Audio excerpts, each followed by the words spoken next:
man ngayon nagdaniwan, dagiti aribahi na matay dayaw, kablawan kayamin itasardam, nagasat na orasyo, awan na pulos di malablaksan.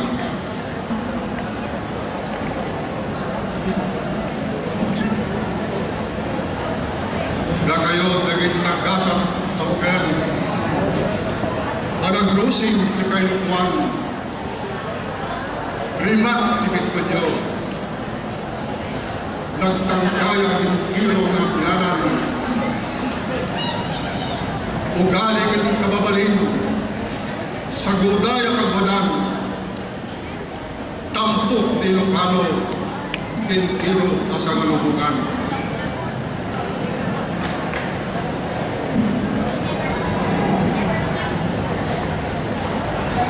Naggasat kit ginaya, dahil ito'y asardam, kadakay di mangituray, agrok papay bitbitwen kitangatang. Ipuloy tamyan, inna kay kablaawan, yan arasas na kinagasat ni Badna, ngayon kay nagtahudan.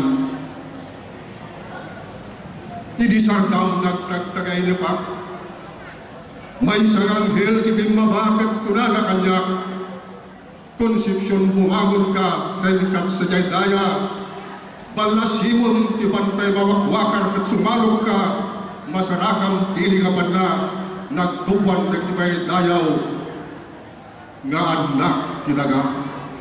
Da kayo gayang nagitibitwen, kay tanin nagdasarakan, malibog, hindi kanigit, paskwala na tanpo kanagan, may sa prinsisa, anumata natin kay matbatan, agbalbalikas kung kunana, hintay kumaaktivin na dayaw, kapyakan kapya kuma, tagturay di ilaga. Iti makannawan tinadayaw garibay, ni prinsisa Lempa, tirimak di kuruna na, katembeng na tipagak tinaya, kat sajay panlasyo iti tao kung kunana, Lempa sumurot kam lakuma. Iti na ito yasardam, hintay tan may matangan, natanok nga ribai,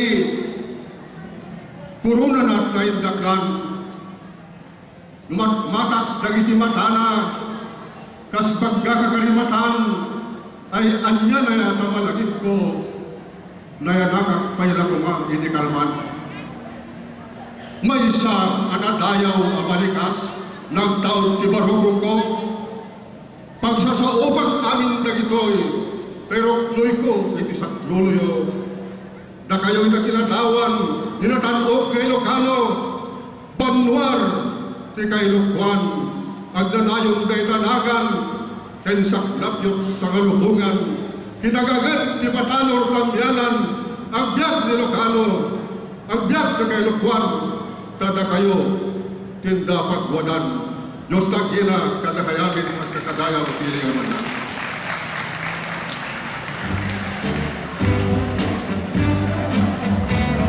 Nagnumet mga pasalibukang itirik na itong galmay